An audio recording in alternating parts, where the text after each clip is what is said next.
record. Ele diz que está gravando.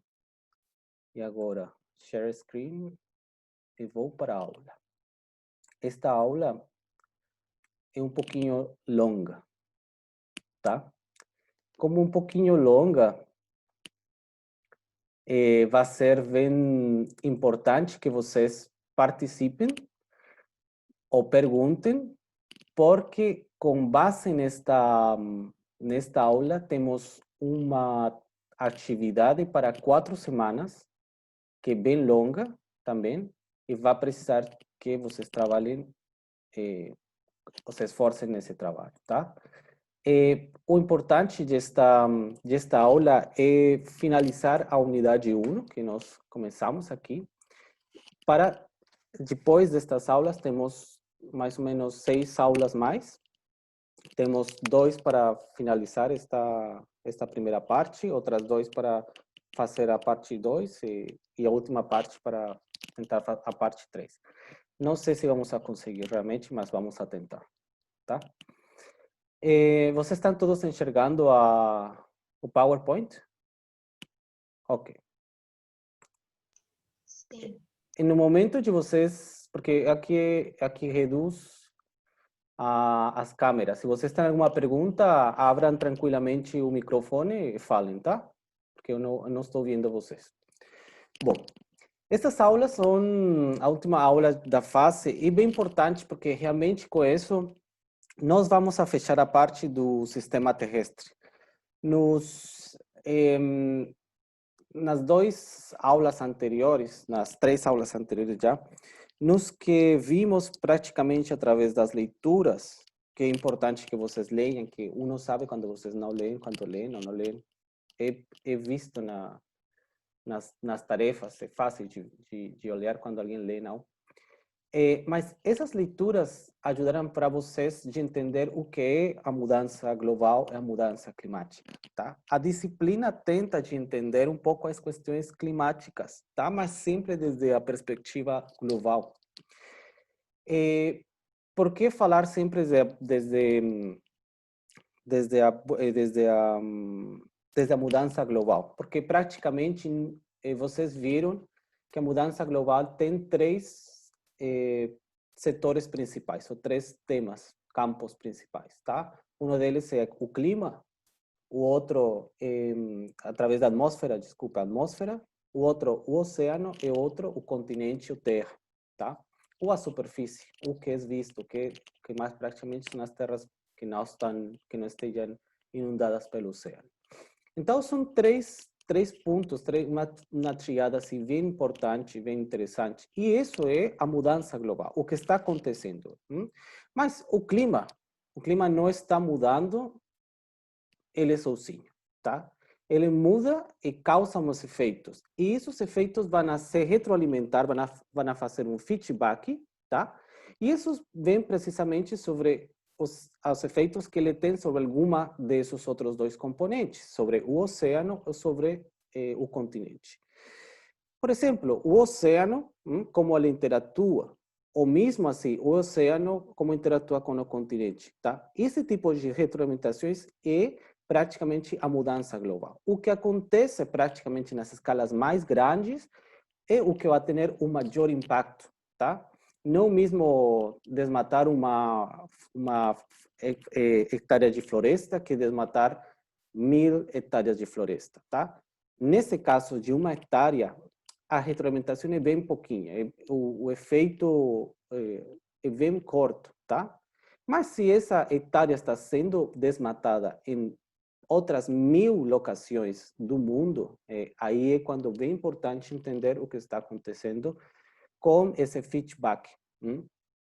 Então, aqui vamos a tentar de ver como é a variabilidade temporal e o rol da biologia no comportamento do sistema terrestre. A variabilidade temporal, tá? Ele está falando de temporadas muito curtas, como dias, ou podemos falar de muito longas. Neste caso, vamos a nos concentrar nas diferenças que tem entender o clima em partes curtas, em sessões curtas, como a história climática da Terra. Quais são as variações mais importantes? O que está acontecendo quando falamos de que a variabilidade temporal do clima na longa seção, tá? No longo intervalo do tempo. O que está acontecendo aí? Uma das coisas mais importantes que muda o clima na Terra são chamadas os ciclos de Milankovitch. Os ciclos de Milankovitch são três, não são todo o que está acontecendo a movimentação da Terra. Mas podemos falar que as três coisas, essas três periodicidades, são as mais importantes. Elas também têm um tempo, tá? Elas não estão acontecendo ano tras ano, como a translação mesma da Terra através de um ponto até o mesmo ponto no redor do Sol, tá? Elas acontecem em muitos decênios de anos. Miles de anos, tá? Eles, por exemplo, são entre 19.000 e 23.000 anos, temos um movimento de precessão. Vamos a ver agora tentar ver um vídeo de como ver essa precessão um pouco mais importante, mas mais ou menos essa precessão são as mudanças que elas estão tendo em um tipo de ângulo, o cabeceio que ela tem praticamente. O cabeceio que temos agora, o ângulo que tem na Terra, tem mais ou menos entre 19.000 e 23.000 anos. Ela vai ir trocando, ela vai ir mudando, tá? Ela mudou antes dos 23.000 anos e depois, agora não sei quando, ela também vai mudar, tá? Então, praticamente, isso vai fazer que essa precisão da Terra seja um componente mesmo do clima, como agora é. Essa precisão é o que permite também as estações climáticas, tá? Isso também vai a mudar no futuro. Mudou antes, mudou no futuro. E isso, cada uma de onde aconteça essas mesmas mudanças de estações, também vai mudar as situações de flora e fauna dentro das mesmas superfícies da Terra e também na composição do oceano.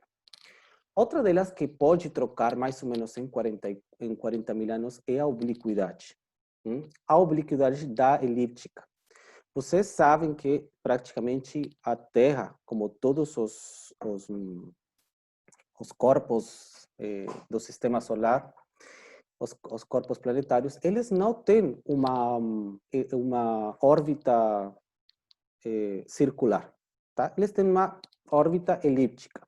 Essa órbita elíptica, aqui podemos ver, aqui, por exemplo, aqui na precisão, vamos ver ortogonalmente, é que praticamente é isso, tá? Uma elíptica que vai se aproximando em uma seção ao Sol e se vai distanciando do Sol em outro momento, tá? O que acontece, por exemplo? Se vemos, por exemplo, aqui na parte de oblíquo, eu estou mostrando aqui, cenas de ponteiro, aqui. Aqui, por exemplo, dentro da parte da obliquidade, aqui vemos estas mudanças de ângulos de precisão, a 10.500, o atual é dentro de 10.000 anos, por exemplo, estas mudanças, tá? Vemos como praticamente o ângulo vai se reduzindo, tá? Então, isso vai a levar que a Terra praticamente fique, os polos praticamente muito em uma direção acorde na órbita.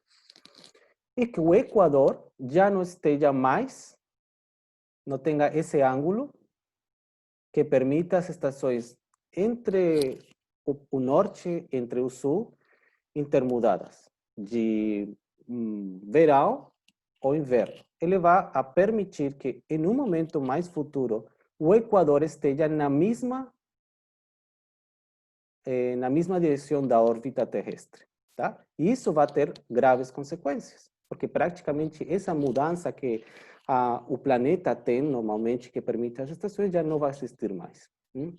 Não sabemos agora o que vai acontecer, mas algo diferente vai acontecer. Então, praticamente, a radiação solar vai mudar.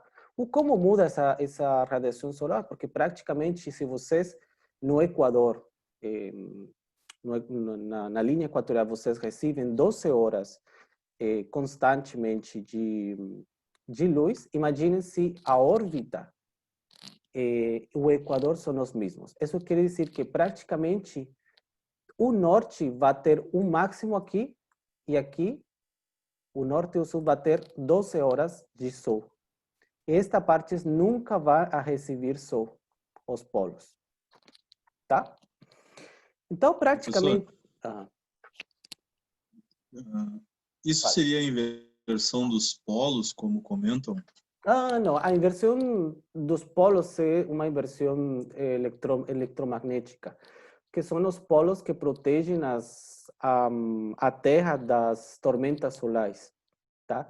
Essa inversão vai acontecer e vai acontecer junto com todas estas mudanças. Tá? Ainda não sabemos se dentro do... Pode ser que isso vá a ter algumas implicações dentro do clima, mas provavelmente o maior... Esses outros tipos de movimentações vão ter o maior tipo de mudanças, não? De efeitos sobre o sistema climático planetário. Mas sim, isso vai acontecer e essa inversão é uma questão mais de uma quantidade enorme de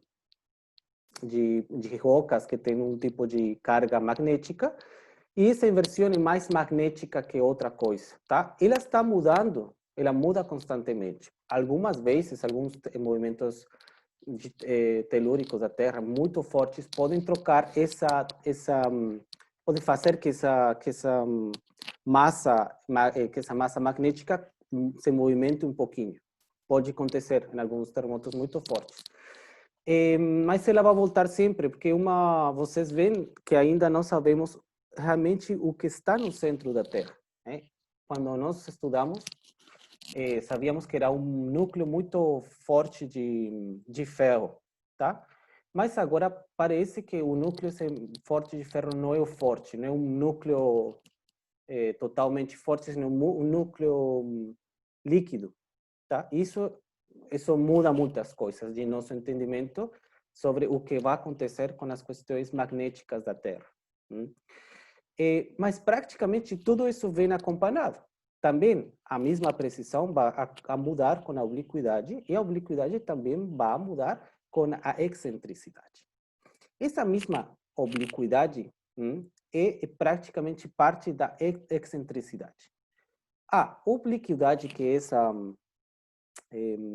diferença que tem o equador orbital com o equador planetário, falamos de uma excentricidade que é a distância que tem a Terra do Sol. Isto podemos ver aqui, novamente, no momento das estações, onde a Terra está mais próxima ao Sol, tá? E também está mais distante. Isso acontece praticamente uma questão do ano. Vamos a olhar aqui um pouquinho realmente de como é a movimentação da Terra no sistema solar. Porque nós vemos ou nós pensamos que a Terra é praticamente como todo um disco. A ver, vocês estão enxergando aí YouTube?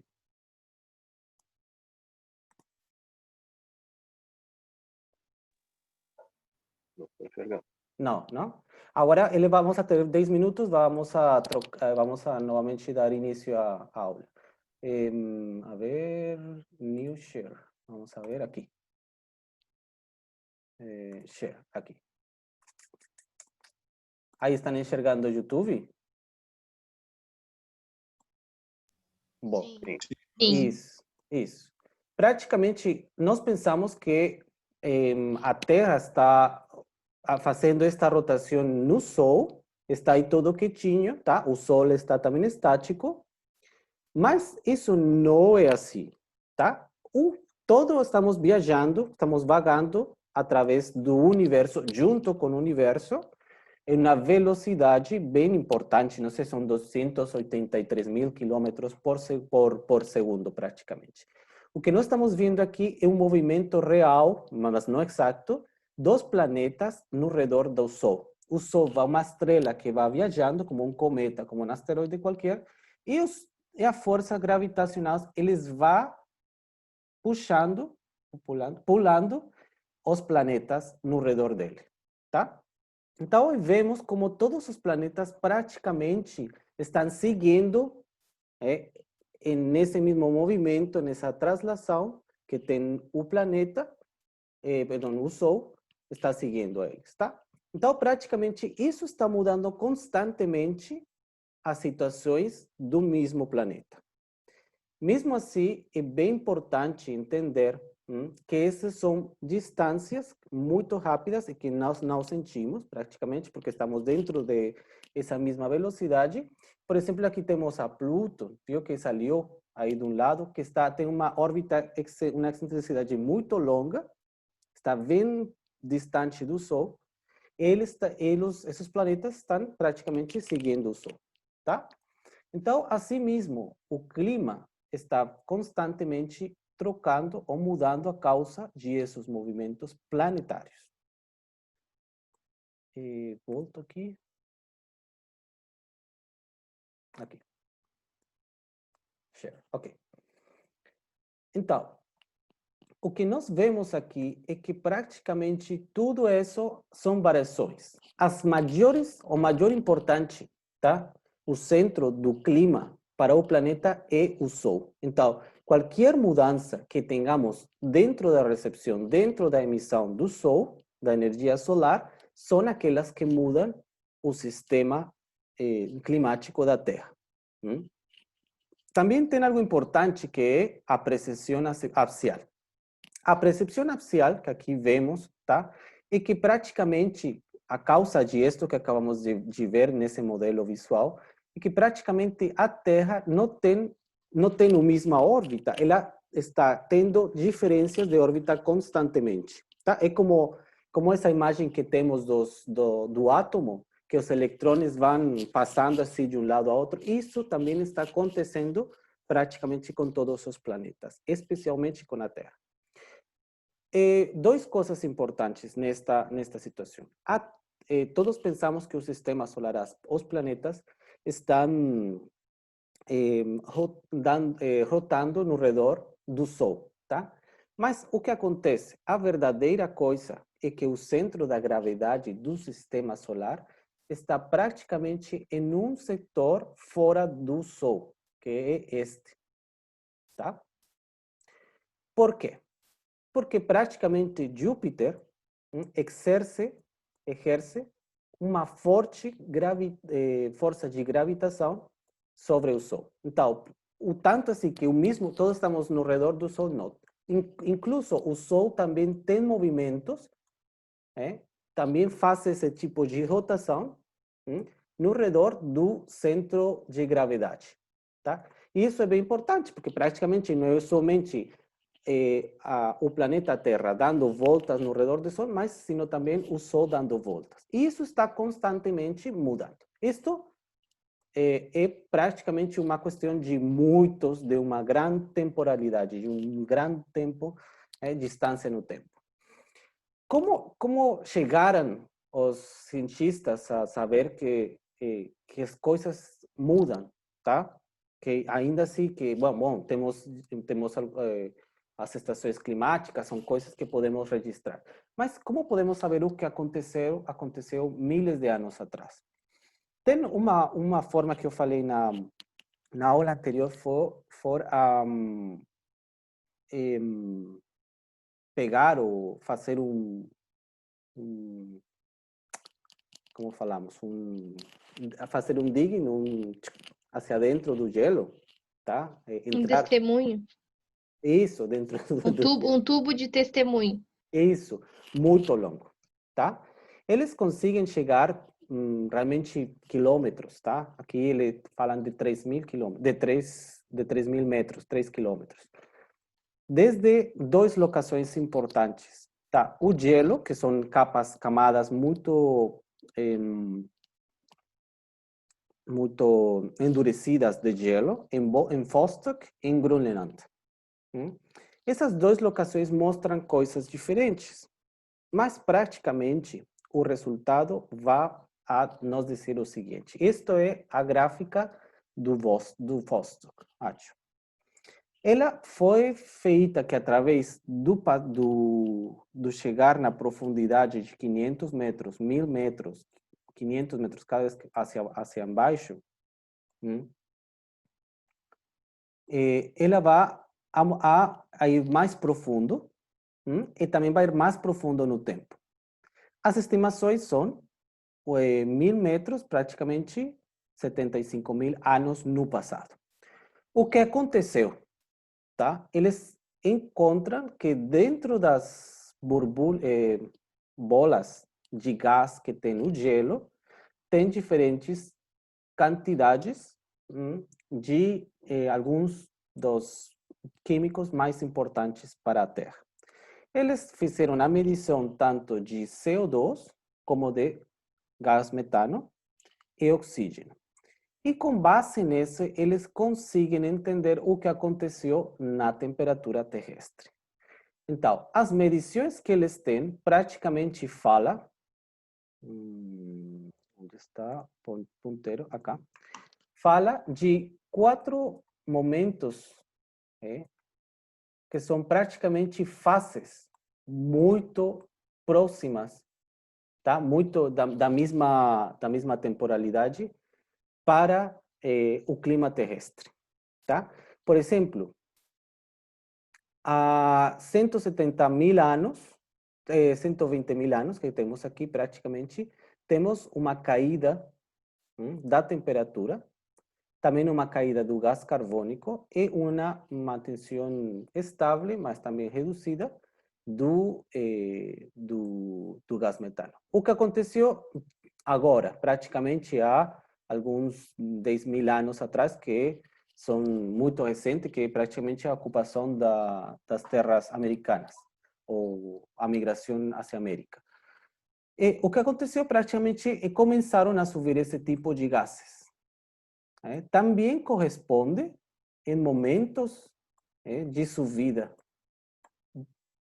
do sistema terrestre, do clima do sistema terrestre.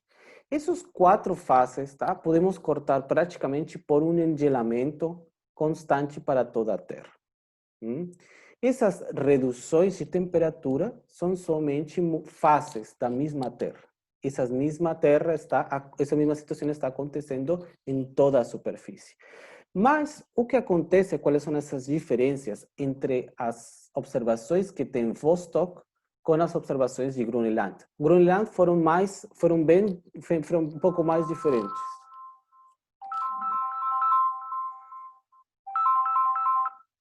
Foram um pouco bem diferentes. Mas as diferenças que eles têm entre essas medições do gelo de Vostok ao gelo de Groenland, aqui podemos ver. É que as maiores mudanças acontecem em pequenas escalas, em escalas muito menores, tá? E podemos falar que esses ciclos, entre esses ciclos, podemos falar desses ciclos glaciais ou interglaciais, são praticamente a maior quantidade de mudança. Então, para o clima e os biogeoquímicos que ficam livres na atmosfera, que depois são sequestrados e capturados pelas capas de gelo ou por o oceano, eles são muito mudáveis, tá? Estão mudando continuamente.